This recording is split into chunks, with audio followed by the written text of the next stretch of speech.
Saudara, kita berada di minggu keempat, ini adalah seri khotbah keempat tentang unshakable. Kita udah bicara tentang iman, pengharapan, dan kasih di awal-awal. Dan di hari ini kita mau bicara soal kerajaan, saudara. Ini sebuah tema yang sebenarnya sangat besar dalam Alkitab, tetapi seringkali disampaikan dengan cara yang terlalu heboh, yang terlalu diawang-awang, yang terlalu kelihatan besar sekali, tampak Tuhannya hebat sekali, tetapi nggak ada dampaknya dalam kehidupan kita setiap hari. Nah, saya merindukan setiap kali kita mendengarkan firman Tuhan, saudara, kita itu bukan cuma belajar tentang Tuhan. Kita sungguh-sungguh bakal melihat bahwa apa yang kita bisa lakukan dengan firman Tuhan yang sudah kita mengerti. Bagaimana kerajaan Allah itu punya dampak dalam kehidupan kita, saudara. Itu yang penting bagi kita semua. Nah, berbanding dengan kerajaan di dunia, saudara tentu tahu bahwa setiap kerajaan atau pemerintahan di dunia itu pasti ada akhirnya. Betul nggak? Entah karena dia ada aturan durasi atau periode, sebuah pemerintahan bakal berakhir berganti dengan pemerintahan yang lain. Atau bisa jadi sebuah pemerintahan berakhir karena pemimpinnya tiba-tiba tutup usia, meninggal dunia. Lalu pemerintahan atau bakal kerajaannya, dinastinya berakhir. Yang lebih parah lagi adalah ini. Kalau misalnya tiba-tiba terjadi perebutan kekuasaan, pemerintahnya jatuh, maka pemerintahannya berakhir. Cuma ada 3 opsi itu. Tetapi di antara 3 itu pasti terjadi dalam sebuah pemerintahan di dunia. Lalu bagaimana dengan kerajaan Allah? Sebuah tema yang sangat besar dalam Alkitab. Bagaimana itu terjadi dalam kehidupan kita? Bagaimana itu terjadi di atas sana? Bagaimana itu dampaknya dalam kehidupan kita? Saya ajak saudara baca firman Tuhan, kita buka di Ibrani 12:18. Mari saudara di sini, saudara buka Alkitab di handphone saudara atau di Alkitab buku, Ibrani 12 ayat 28. Ibrani 12 ayat 28, saudara yang di rumah, saudara bakal melihatnya di layar saudara. Ibrani 12 ayat 28. Udah ketemu? Ibrani 12 ayat 28. Kalau sudah ketemu, kita baca bersama-sama 1, 2, 3. Jadi karena kita menerima kerajaan yang tidak tergoncangkan, marilah kita mengucap syukur dan beribadah kepada Allah menurut cara yang berkenan kepadanya, dengan hormat dan takut. Sekali lagi ya saudara, dengan keras, 1, 2, 3. Jadi karena kita menerima kerajaan yang tidak tergoncangkan, marilah kita mengucap syukur dan beribadah kepada Allah menurut cara yang berkenan kepadanya, dengan hormat dan takut. Nah, poin penting pertama adalah, tadi firman Tuhan mengatakan bahwa kita punya kerajaan, Allah itu punya kerajaan yang tidak tergoncangkan, yang sifatnya kekal, yang nggak bakal berubah. Sebelum bumi ada, kerajaan Allah sudah ada. Waktu bumi ini berakhir, kerajaan Allah bakal terus ada. Mengapa? Karena pemimpinnya adalah Bapa kita yang kekal. Jadi katakan Alfa dan Omega, dia adalah awal dan akhir. Dia dari dulu sudah ada dan akan terus ada. Dan karena itu kerajaannya tidak bakal pernah tergoncangkan, dia tidak bakal berubah. Meskipun kerajaan ini sekarang tidak kelihatan bagi kita. Raja yang tidak kelihatan, istananya tidak kelihatan, kita nggak bisa melihat itu, bahkan merasa itu ada. Tapi saudara perlu tahu, itu ada. Meskipun saudara nggak bisa rasa, saudara nggak bisa lihat, kerajaan Allah itu selalu ada bagi kita. Dan bahkan, ini yang menarik saudara, dampaknya buat kita tuh apa? Firman Tuhan mengatakan dalam Yakobus 2 ayat 5, dikatakan bahwa setiap kita yang mengasihi Allah.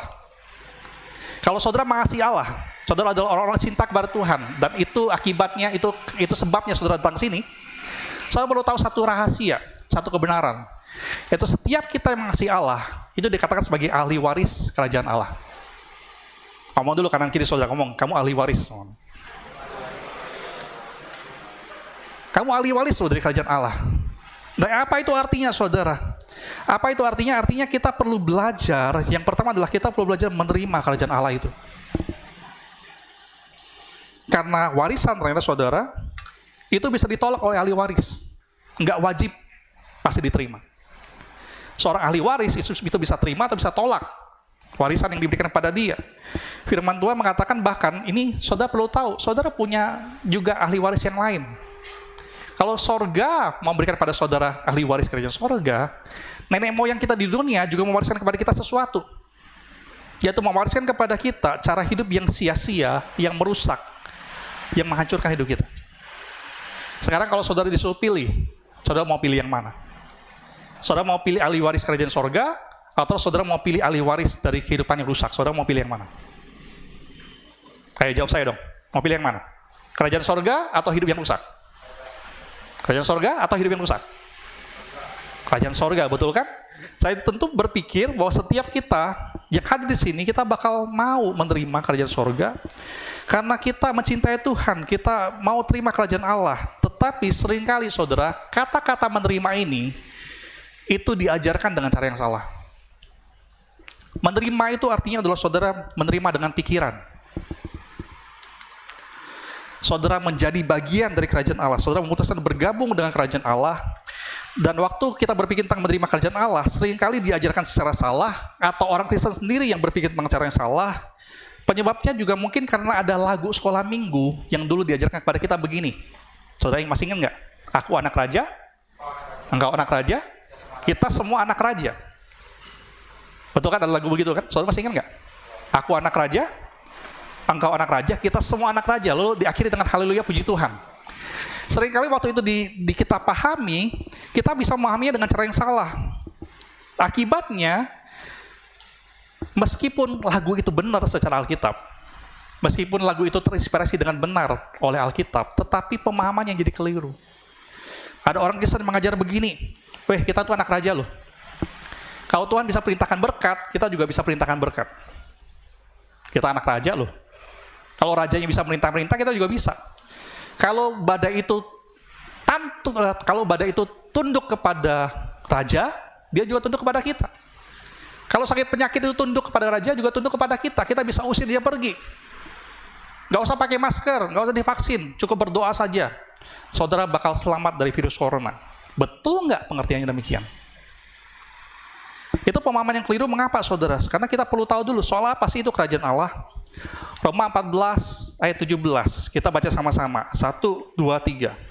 Sebab kerajaan Allah bukanlah soal makanan dan minuman, tetapi soal kebenaran, damai sejahtera, dan sukacita oleh Roh Kudus. Ayat ini yang seringkali nggak dipahami dengan tepat oleh banyak orang. Firman Tuhan mengatakan begini, betul kamu ahli waris kerajaan Allah. Betul kita semua adalah ahli waris kerajaan Allah, itu betul. Tetapi jangan salah mengerti, kerajaan Allah itu bukan soal makanan atau minuman. Bukan soal sesuatu yang menguntungkan kita, bukan soal sesuatu yang membuat kita jadi puas secara sementara. Kerajaan Allah itu soal nilai-nilai kehidupan, kebenaran, damai sejahtera, dan sukacita oleh Roh Kudus. Yang pertama apa? Kebenaran. Yang kedua, damai sejahtera. Ketiga, sukacita. 3 hal ini yang Tuhan mau selama kita hidup di dunia. 3 hal ini harus kita jalankan menjadi nilai kita, menjadi trademark kita sebagai ahli waris kerajaan Allah. 3 hal ini bukan soal makanan dan minumannya, bukan soal keuntungan sementaranya. Dan kita udah mengerti tadi dikatakan kerajaan Allah itu tidak tergoncangkan, yang artinya begini, saudara betul memang saudara anak raja, betul nggak salah. Tetapi masalahnya raja kita itu nggak bakal pernah pergi. Raja kita itu nggak bakal pernah tergantikan. Dia nggak bakal pernah tutup usia, dia Bapa yang kekal. Jadi selama raja itu memerintah, cuman dia yang boleh perintah-perintah, kita mah nggak boleh ikut-ikut merintah. Anak raja pun harus tunduk kepada rajanya, betul nggak? Kalau dia nggak tunduk, kalau nggak tunduk, bagiannya apa? Jadinya dihukum, tetap sama saja. Tetapi betul, kita menjadi bagian, memutuskan bergabung dari kerajaan Allah, kita perlu berpikir tentang 3 hal ini, saudara. Karena 3 hal ini penting. Dan seringkali orang-orang Kristen enggak menerimanya dengan cara yang lengkap. Menerima atau bergabung atau menjadi bagian dari kerajaan Allah itu bicara soal kebenaran. Itu artinya kita mau mengerti kebenaran, lalu kita melakukan kebenaran. Dan sebagai akibatnya, itu yang paling bawah nih. Kalau kita menerima kebenaran dan kita melakukan kebenaran, akibatnya kita bakal terima damai sejahtera. Amin. Waktu saudara menerima damai sejahtera, saudara bakal tergerak oleh Roh Kudus untuk bukan cuma menerima, saudara bakal melakukan, membagikan damai sejahtera buat orang lain. Dan sebagai akibat dari itu, kalau saudara sudah lakukan ini, bukan cuma terima tapi dibagi, saudara baru terakhir bakal dapat sukacita. Dan gak cuma sampai saudara terima sukacita, adalah tugas kita untuk membagi sukacita itu kepada orang-orang di sekitar kita. Saya berdoa untuk saudara, baik yang di rumah maupun kita semua yang di sini. Setiap kali kita datang beribadah, menyembah Tuhan kita, saya berharap saudara bukan cuma cari sukacitanya. Itu bukan dasarnya. Bukan cuman cari damai sejahteranya. Ada orang-orang berkata, oh kalau saya beribadah, saya jadi penuh sukacita. Ada orang berkata bahwa waktu saya menyembah Tuhan, memuji Tuhan, lalu saya dapatkan damai sejahtera. Saudara perlu tahu, itu semua cuman adalah efek samping yang saudara bakal dapat di sementara. Kalau saudara cuman carinya di gereja itu cari sukacita atau damai sejahtera. Tapi kalau saudara memulai dari dasar, saudara mau menerima kebenaran, melakukan kebenaran, lalu damai sejahtera dan sukacita itu bakal otomatis bergabung ikut serta dalam kehidupan saudara. Amin. Amin. Saya berdoa saudara yang di rumah maupun saudara yang di sini,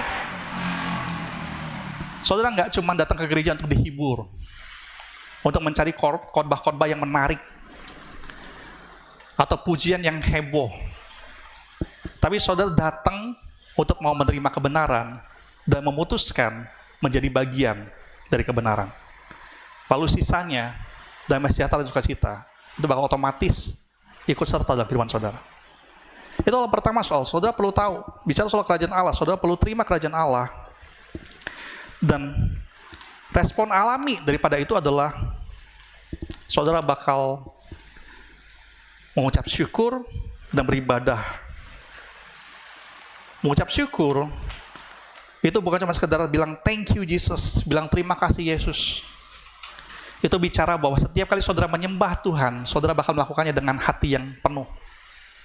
Saudara bakal lakukan dengan sungguh-sungguh, saudara bakal lakukan dengan hati.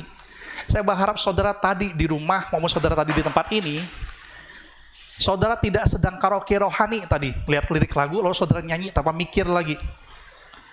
Saya berharap saudara tadi tidak menyanyikan pujian, lalu berpikir tentang abis ini saudara mau makan di mana. Apalagi saudara sambil nyanyi tadi pujian, saudara pegang handphone, lalu tetap lihat Facebook saudara atau Twitter saudara. Saudara harus melakukannya dengan hati. Respon paling alami dari waktu kita sudah menerima kerajaan Allah yang luar biasa itu adalah kita mau mengucap syukur dengan cara kita memuji dengan hati.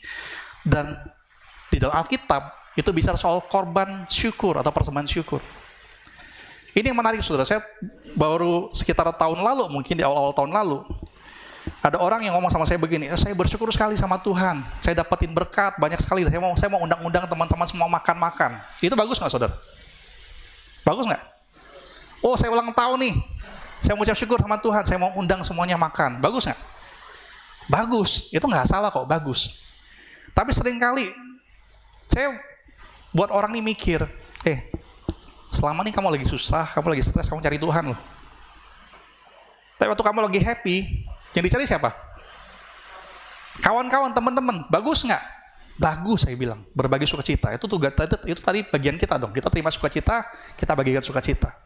Tapi jangan lupa dengan Tuhannya, jangan lupa. Tuhan jangan cuma dicari ketika kita lagi susah. Ketika kita lagi pusing. Berikan persembahan syukur, saudara. Saudara sudah tahu sejak tahun lalu, persembahan kita tuh jadi sangat sederhana. Kita cuma punya persembahan perpuluhan, persembahan syukur. Pembangunan sekarang ada.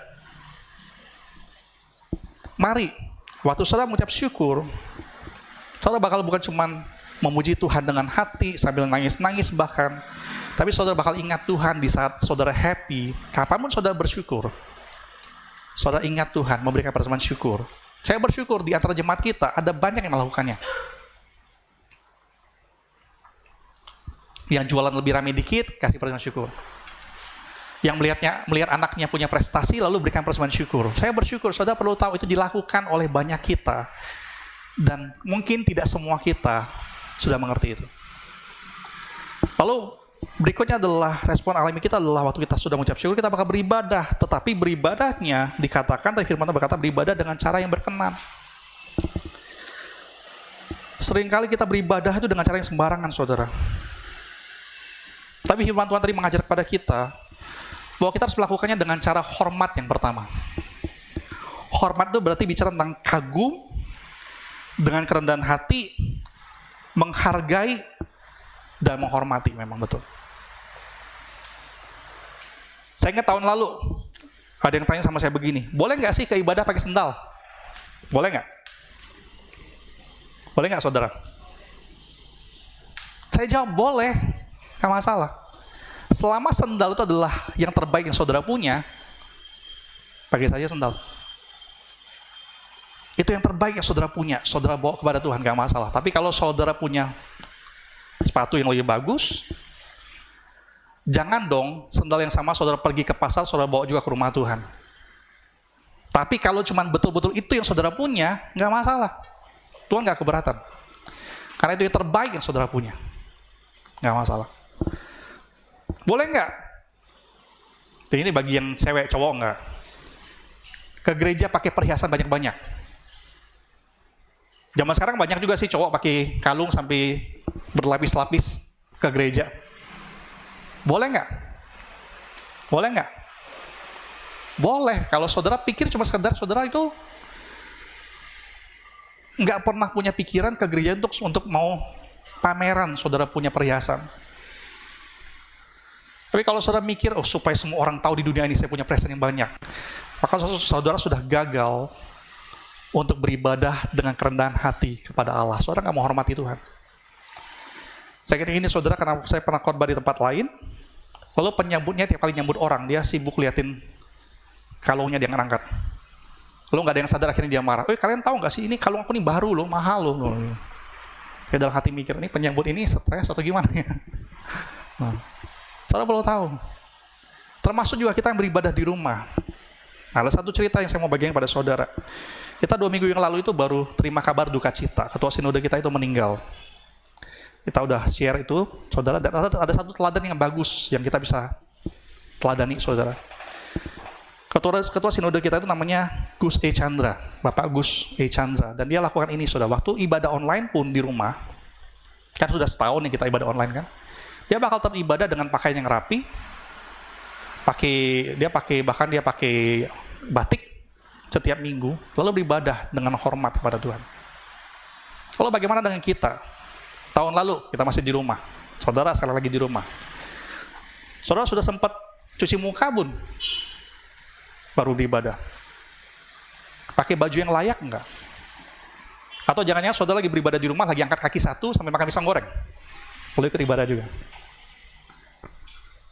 Atau saudara sedang lagi baring, kalau saudara sedang lagi sakit, it's okay. Tapi kalau lagi sehat, kita perlu duduk menghormati Tuhan dalam ibadah kita. Itu penting. Yang kedua, saudara, dikatakan kita perlu beribadah dengan cara yang berkenan, dengan cara yang benar, itu dengan rasa hormat. Yang berikutnya itu bicara dengan rasa takut. Nah, saudara catat baik-baik omongan saya ini. Saya setuju setiap suami itu harusnya memang ikut istri. Ikatan suami takut harus. Saya juga setuju setiap istri juga harus ikut ikatan juga, ikatan istri takut suami. Harus juga. Tetapi takutnya itu bukan karena takut bakal dianiaya, bakal takut dicaci maki. Bukan karena takut itu bakal dilempari piring atau batu bata atau apapun yang lebih serem. Tetapi takutnya itu adalah, saudara perlu tahu arti kata takut itu adalah bicara soal hati-hati, mempersiapkan diri, bijaksana, takut mengecewakan. Waktu saudara mengasihi seseorang, saudara bakal jadi orang-orang yang takut mengecewakan orang yang saudara kasih. Saudara perlu takut dengan pasangan saudara, sehingga saudara berhati-hati dengan mulut saudara, ngomong apa kita sama dia setiap hari. Kita perlu mempersiapkan diri, memberikan pada dia yang terbaik. Kita perlu belajar bijaksana, mengatur waktu dan mengatur hal-hal lainnya. Karena waktu kita punya kerinduan memberikan yang terbaik, kita bakal punya ketakutan, dan ketakutan sepertinya adalah ketakutan yang benar. Sekali lagi, bukan takut dilempari batu, bukan takut dicaci maki, bukan takut bakal dibikin status di Facebook jelek-jelekin suami, bukan takut itu. Tapi kita jadi takut untuk mengecewakan orang kita kasihi. Dengan Tuhan juga, saudara, harusnya kita takut dengan Tuhan, bukan karena kita takut kalau lupa doa malam nanti mimpi buruk.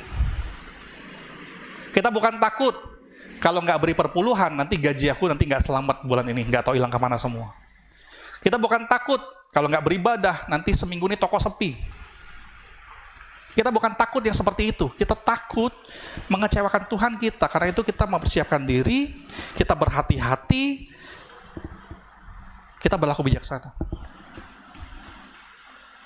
Apa contohnya?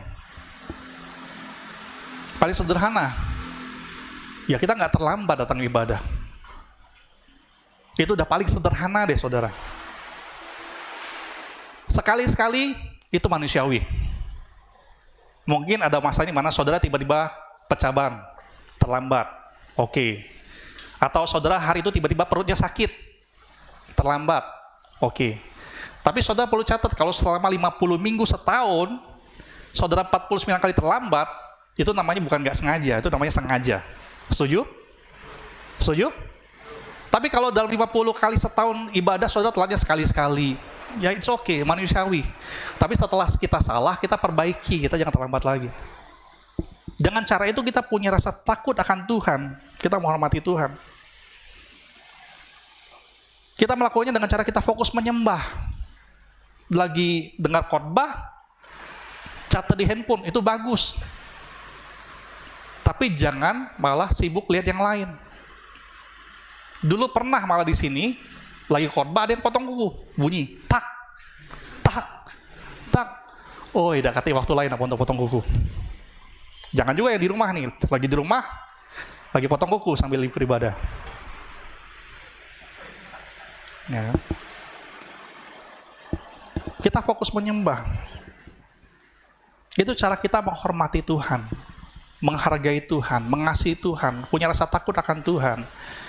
Dan saudara perlu tahu, hal-hal inilah, semua ini itu berkaitan dengan kerajaan Allah, memperlakukan Tuhan sebagai Raja kita, dan kita meresponnya dengan cara syukur dan beribadah dengan rasa takut dan hormat. Sebagai penutup, saudara, saya mau simpulkan sekali lagi. Betul, kita semua adalah ahli waris dari kerajaan Allah yang tidak tergoncangkan. Namun jangan salah, hanya karena kita ahli waris, bukan berarti kita bisa bertindak semau kita. Kita perintah-perintah. Enggak, kita adalah orang-orang yang tunduk kepada Raja kita. Bukan kita merintah Tuhan, Tuhan merintah kita tunduk. Jangan dibalik. Nah, respon kita adalah kita bakal mengucapkan syukur dengan nyata dan beribadah kepada Allah dengan hormat dan takut. Dan kerajaan Allah itu bukan soal makanan dan minuman, itu bicara soal 3 hal. Soal singkat, pertama apa? Kebenaran. Kedua apa?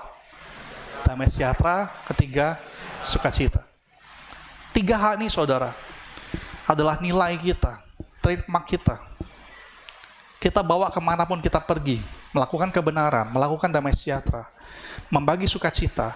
Kemanapun saudara pergi, saudara sedang bekerja, saudara sedang di rumah, saudara sedang masak, saudara sedang nyuci baju, saudara sedang main game, saudara sedang kuliah, saudara sedang beribadah, dimanapun saudara berada, selama kita hidup, mari kita bawa 3 hal ini, yang menandakan kita ini adalah ahli waris dari kerajaan Allah. Kita bakal terima kebenaran dan lakukan kebenaran. Kita bakal terima sukacita, damai sejahtera, lalu kita ingat, kita itu menerima untuk dibagi. Saya berharap setiap kali kita lakukan perjamuan kudus, setiap kali itu pula bakal dikasih tahu 2 kata ini, 3 kata, terimalah dan bagikanlah. Betul? Terimalah dan bagikanlah, itu adalah tugas kita.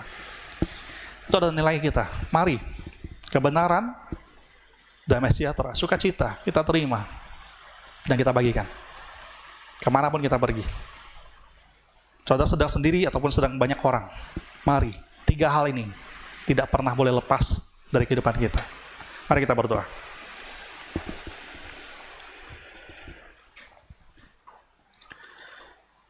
Bapa dalam surga, ini kami Tuhan anak-anak-Mu. Dan kami bersyukur dan menyembah Tuhan dengan hormat. Karena Engkau adalah Raja kami, dan kami adalah anak-anak dari Allah Bapa kami, ahli-ahli waris kerajaan surga. Dan biarlah kami hidup Tuhan, menunjukkan kami bersyukur kepada Tuhan, hormati Tuhan. Karena beribadah bukan cuma di ruangan ini, beribadah bukan cuma waktu ini, tapi ibadah kami adalah sepanjang waktu, selama 7 hari seminggu. Itu adalah ibadah kami sesungguhnya di luar sana. Tuhan tolong kami, Tuhan sertai kami, karena kami selalu butuh pertolongan Tuhan. Ini kami Tuhan Yesus dalam Yesus yang berdoa. Sama-sama kita katakan, amin. Tuhan berkati kita semua.